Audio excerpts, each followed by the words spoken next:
Hey there, guys. Welcome back to Big Spruce Farm. George.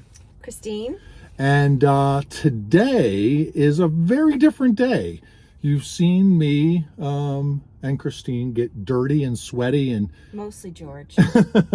and tear apart old barn buildings and trim up, weeds and knotweed and Manually. yeah, A lot of manual labor. yeah. And today we are getting ourselves a tractor.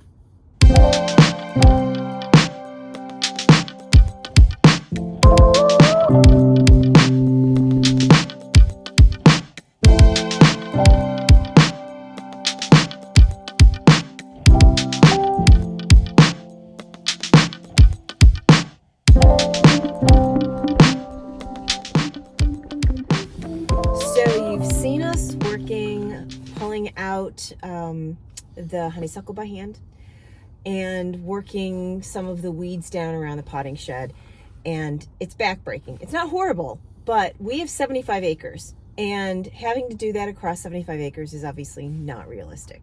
So George has taken some time to talk me into our need for a tractor. I'm now fully on board, but I was very resistant to it because I was like, we can do this. I've got it. And George tried to give me the math of why that wouldn't work. So we finally agreed, got on the same page that this property needs a tractor. Better stated, it needs something besides the two of us providing backbreaking labor to get everything done. I mean, here's the reality of it. So we have some professional grade tools. We have proper chainsaws, we have proper brush cutters, we have things that we can do hand work with, and that's awesome, right? Like, you need those things. But the reality is, when we're not going to be cutting 75 acres, 30 acres of it is woods and will be woods, probably 40 acres of it will become forest. But that leaves a lot of property. And just to cut the farm road, if you were to do it manually, would take literally days to do. And we have a lot of other big projects coming up that having a tractor is definitely going to be a good thing to have. So we started looking for a tractor, or at least looking into tractors. Neither of us are farmers. Neither of us grew up in agriculture per se. I have actually a lot of friends that own proper farms. So I'm familiar with the equipment, but I've never owned one. Don't really know how to drive them, whatever. And I started quickly realizing that as I did a little bit of research that for a decent, not commercial size farm operation tractor, but a decent homestead style tractor, that you could easily spend buying a new tractor, if you're buying a Kubota or a John Deere, $25,000, $30,000, $40,000, $50,000 like that. I mean, super quick, you could spend $50,000. More than my car. And that is not in the budget. So that led us to start looking around on the normal internet-based places where you can find and buy things. We started looking on Craigslist. We started looking on Facebook Marketplace, started looking on websites that sold machinery and farm equipment, and started looking at the idea of like, well, we don't want to spend a lot of money. We'd rather have something that we can purchase that runs but needs a little bit of work that we can get into inexpensively. But then we need to balance that with the idea that as it stands, we don't really have the means to do any major repairs at the farm. That it has to be a relatively reliable piece of equipment that can be repaired and maintained with a basic toolbox full of mechanics toolkits. Has anyone else started laughing yet? Because this sounds very naive, doesn't it? All right, let's keep talking about it, but we have a tractor to pick up today. So I'm gonna get the truck started, we're gonna get it driving, and we're gonna get up the road, and we'll tell you the rest of the story on our way.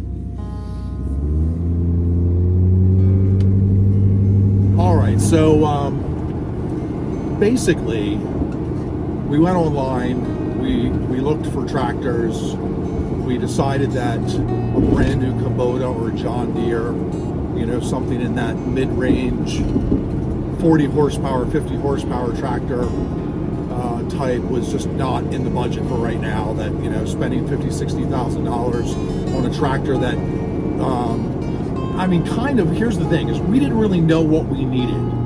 We knew we needed something, but we also knew that it was going to quickly get out of hand if we didn't start maintaining it. So I started researching, you know, sort of what's a starter tractor? What do a lot of people own? What's a tractor that is tried and true and relatively inexpensive, not fancy, but gets the job done? And over, I kept coming up with the old, like 1940s through 60s Ford tractors, the 8Ns, the 9Ns, the 800 series, the 600 series, the Powermasters, stuff like that. And I know that that's not like a fancy tractor. It's super basic. You're riding on top of it. It doesn't have rollover protection. It doesn't have a cab. So obviously in colder or inclement weather, it's not that great, but it seemed that everybody I talked to has one in the shed somewhere, right? You know, they use it for bush hogging, they use it for, you know, driveway maintenance, things like that. So we decided that was going to be kind of the type of tractor that we were going to buy. And after looking for a couple of months and not really finding much that looked promising, I actually at the same time found 3 different tractors. One was in Virginia, one was very close by in Maryland, and one was actually in upstate New York in, if I remember correctly, Candor maybe? So, you know, lower Finger Lakes area, not very far from our farm. And we decided that we would check out the tractor that was local to us and see. In Maryland. Yeah, in Maryland. Probably 30 minutes from where we live in Baltimore. And the reason we decided on trying to buy it locally was we wanted to make sure that we had the opportunity to really learn about the tractor, use it, and do any maintenance, troubleshooting before we took it up to New York. So luckily for us, we have some very good friends, the Normans, who own One Straw Farm here in Maryland. They are Maryland's largest organic produce farm. And I talked to Drew and said, you know, hey, this is what we're doing. We're looking to buy an old Ford tractor, and what do you think? And can we bring it to your farm and kind of do the maintenance on it and give it a once over? And they said, absolutely, you can do that. And being is that they are a full, you know, working organic vegetable farm, they have, you know, a dozen tractors. They have a full tractor shed and repair facility for maintaining their equipment. So it made it really good for us. We can buy the tractor, we can take it to One Straw Farm, we can do any maintenance or work that it needs done. And then once we're satisfied that it's actually ready to work, we can then trailer it up to New York. And so that's where we are. All right, so all that being said, we are currently on our way to One Straw Farm right now. We're gonna meet Harry, the gentleman who owns the tractor. Him and his son own like 6 or 7 vintage tractors, and this is one that they were willing to let go of. I love Harry. He was the best. And we're gonna meet them at One Straw Farm. We had a little bit of, I won't say drama. I call drama. I don't know. Drama. Is it drama? It's Is this the thumbnail? It's drama for me. It was drama for me. Okay, so you know we had talked to Harry. We went and took a look at the tractor in person. He seemed like a good guy. We paid him for the tractor, got a bill of sale, and then he agreed to deliver the tractor to the Norman's farm. And that has been a few days. So we are now, we kept running into snafus. Things kept coming up, and we got a little nervous. You know, we don't know Harry, you know, and we were, you know, we didn't know what to think. But it's now the day we're supposed to get the tractor. A couple of times we have tried and failed. We are on our way to One Straw Farm right now. If everything goes as planned, inside of 45 minutes, we will be in possession of a new to us 1958 Ford 871 Powermaster with the Select-O-Speed transmission, which is a controversial choice and a video all on its own if you know old Ford tractors. But anyway, it's very futuristic though. Select-O-Speed. well, that's what they hoped. It didn't work out so good for Ford that first year or so. So anyway, we're on our way to the farm now. We should be there in just a little while, and we will see you there in a minute. Fingers crossed.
We just got to One Straw Farm.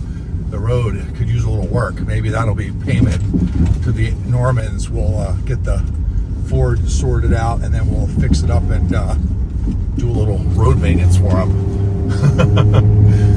So anyway, we're just pulling in. We just got a text message from Harry's son that they should be here shortly, that the tractor is loaded up on their trailer, and they will be meeting us here. So things look to be going to plan.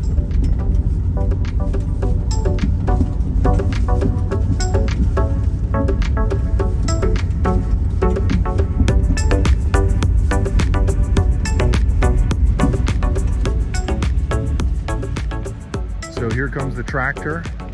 Harry and his son are bringing up. We're going to offload it here and keep it at Drew's farm for the next couple of weeks till we get it up to New York.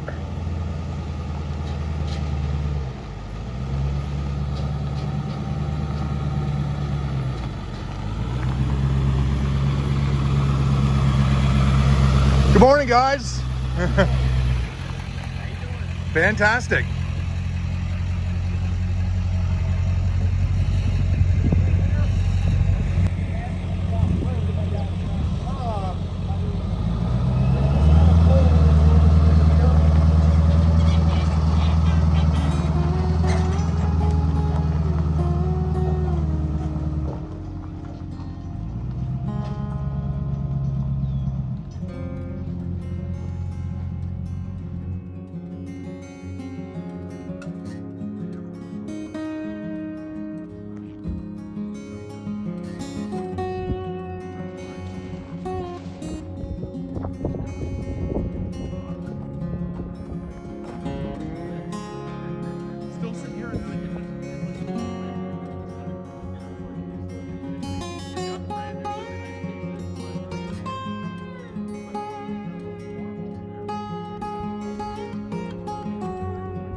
All right. All right, well, that's it. It's a little janky.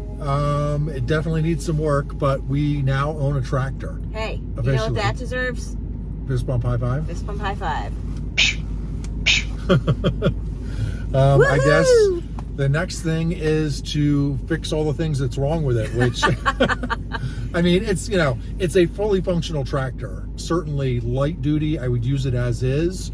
Yeah, you know, Isn't that your favorite thing when you buy something new and you're like, here's all here's a list of stuff we have to fix. Yeah. But that being said, I mean, if we had a farm with a workshop and all that kind of stuff already set up, I would just, you know, I'd probably do what anybody ought to do when they get a vehicle like that. I would go through it, change all the fluids, do all those things, which miraculously a lot of people don't seem to do. But I would do that, but I would run it. But I know for sure that, like, the rear wheels, although they're like, oh, they're fine, and I think most farmers and most people would be like, oh yeah, I'll use this until it literally gives up the ghost. But we don't want it to break down in the middle of a field. Yeah, we want, you know, and we're hundreds of miles away from here or from any help or anybody that we could, you know, rely on to give us a hand fixing it. We don't have a full complement of heavy duty tools yet. Yeah. Yeah, I mean, we're gonna, obviously we will be getting, I'm sure we will get more heavy machinery and implements for the farm, and as we do that, having a large, you know, full-size impact wrench and larger socket sets and things are going to be a necessity, because, you know, you buy them and you do the work yourself, so you're not paying somebody thousands of dollars to come out and do service. I feel a lot of trips to Steiner tractors and Yesterday tractors and all the rest of the vintage tractor sites will happen in the future. Yeah, absolutely. Foretelling, right? Yeah. But, you know, like, one of the wheels is so rotten, it looks so rotten, that I think that if you really went and used it in the field, it would be very short order before you blew out that rim and the tube, and, you know, it would just be a nightmare. So we're gonna do some work on it. We have to investigate too, because we don't know if the wheels are loaded. Yeah, so I think they are. We have to figure out what that looks like. And if you don't know, and if you're watching and you're not a farmer and you don't know what a loaded wheel is, I did not. I learned. With a two-wheel drive tractor especially, which this is, what farmers will often do is actually fill the wheel, the actual tire itself, with liquid ballast, depending on where you are.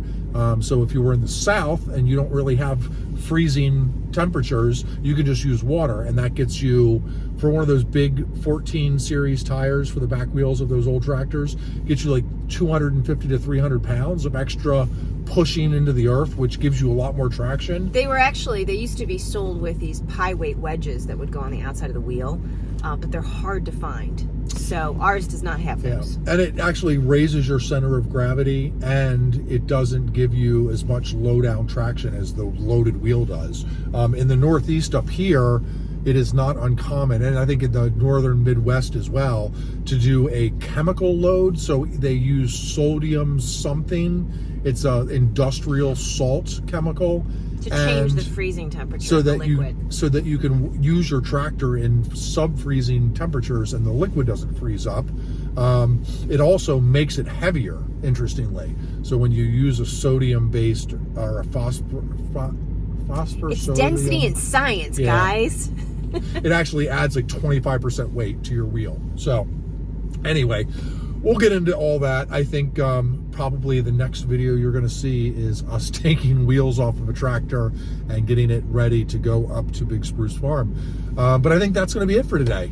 A little bit of a different video. Hopefully all of you that have tuned in over the past few weeks, which I got to say, we're over the moon. We're blown away at how many people are watching and how many people are liking and commenting and subscribing. You know, we went from 0 people watching us, and 5 videos later, we're about to hit 500 subscribers. So that's pretty crazy. Thanks, guys. To us. Yeah, thank you. But anyway, we'll get back to the cabin. We'll get back to the tiny house. We'll get back to the farm. oh yeah, there's going to be a lot more to come for sure. Construction, homesteading, tractors, probably some heavy machinery as we get into clearing much fields. more. But yeah, until next time, if you like, or if you, but yeah, until next time, if you like,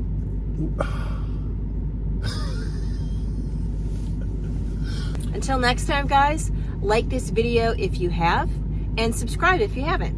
and we'll see you next time at Big Spruce Farm. Thanks for joining us. Bye, guys.